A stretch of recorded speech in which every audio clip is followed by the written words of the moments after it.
Mga Lods, magandang gabi. So, silipin natin uli yung niluluto ni Mrs. No? Kung ano yung niluluto niya na ulam. Yun pala, nagpapasalamat nga pala tayo sa ating sponsor araw-araw, no? Sa ating ulam. So, makakala nyo, binibili natin to, wala tayong pambili, no? Mayroon nag-sponsor niyan, di ba? Sisilipin natin kung ano yung niluluto. So, ito guys, no? Mga Lods, tingnan natin. Ayan. Ito nga pala yung misis natin, ano? Siya talaga yung nagluluto, no? So, ngayon lang natin pinakita yung mukha natin dito sa kusina, no? So, sisilipin natin yung ulam ni niluluto niya. Few moments later.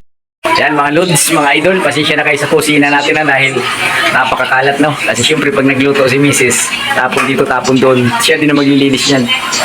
Ayan, no? Wow, sarap. Ayan, thank you very much nga pala sa sponsor, no? Makakalain nyo, kami bumibili niyan. Sino ang sponsor mo? Yeah. Ako? Oh, yung sponsor natin, yung darling natin, ano? Ang sarap. Magiging, ano Diba? yan? Fish. Ayan, no? Isda, saka baggy beans, gulay, tapos manok, no? Yung halo. Kasi yung manok, paborito yan ng ating mga anak, no? So sa isda naman, alam nyo na, ayaw natin ng masyado ng mga karne, no? Kaya sa isda tayo. Tapos, siyempre, ano nga ba yung kapartner ng isda namin ni Mrs., no? Kasi iba yung kanin namin. Tingnan natin, no? Wow, sana all. So, ano nga ba to? Siyempre yung brown rice. Diba? Iwas, ano yan eh? Cholesterol, no? Okay? So, ganito lang tayo dito, no? Sa kusina natin. Yan, nakikita nyo na, no? So, ito yung paligid ng kusina natin. Yan. So, ang daming kalat. Hindi pa naayos. Ang sarap. Nakakagutom na, no?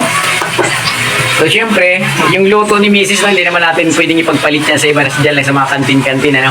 Kasi syempre, alam niya na yung timpla. Hindi masyadong maalat, hindi masyadong matabang, so sakto lang. Kasama kang pagmamahal yan. Ang sarap. Ayan, no? Oh.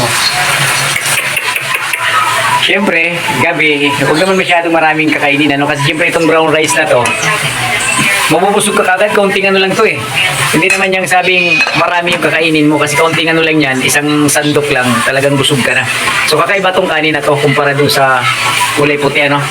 Ayan na dito, titingnan natin sa rice cooker. Yan, mga Lods, ito naman yung kanin ng ating mga chikiting, no? Yan. So, ordinaryong kanin lang to.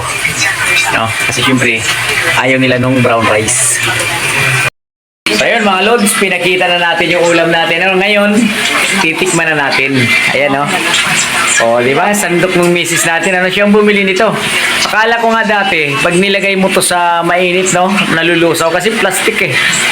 Parang ano siya, nalambot. Gunggong!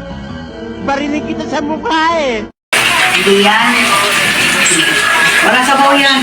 Sarap. Okay na? Panalo? Kulay?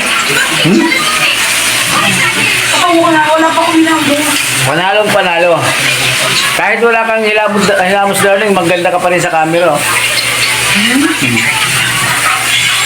Sa iyong ngiti.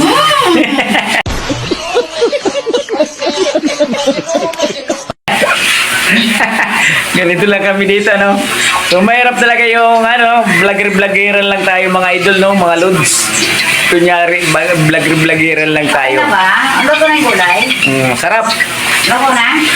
Luto na, okay? Sakto na yan.